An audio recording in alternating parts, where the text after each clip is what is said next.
Օրերս 5 ամիս լրացավ Մարդու իրավունքների Եվրոպական դատարանի վճռից, որն ամրագրեց մի ծանր ճշմարտություն։ 2008 թվականի մարտի 1-ին պետությունը կրակել է սեփական քաղաքացիների վրա,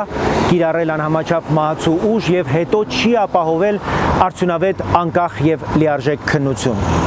5 ամիս անց նույն տխուր պատկերը, ոչ նոր մեղադրանք, ոչ իրական քննություն, ոչ քաղաքական եւ իրավական գնահատական։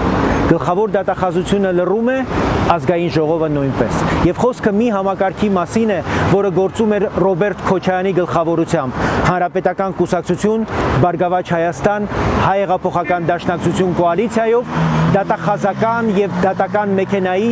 բանակի, ոստիկանության եւ ազգային անվտանգության ծառայության անմիջական մասնակցությամբ։ Պետությունը մինչ օրս հաշիվ չի պահանջում նրանցից, ովքեր գաղտնի 0038 հրամանով բերեցին բանակը Երևանի կենտրոն,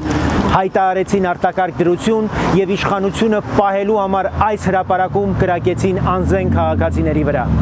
Զավեշտն այն է, որ այս նույն ուժերը այսօր պատրաստվում են մասնակցել 2026 թվականի ընտրություններին։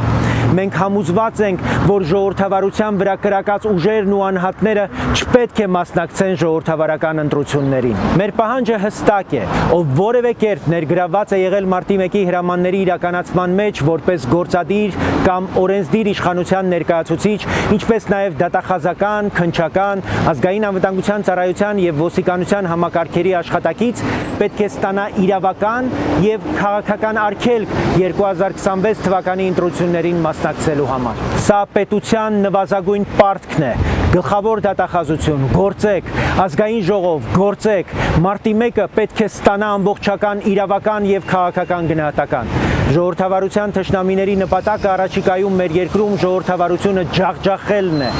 Միացեք մեր պահանջին, պաշտպանենք միասնաբար ժողովրդավարությունը մեր երկրում։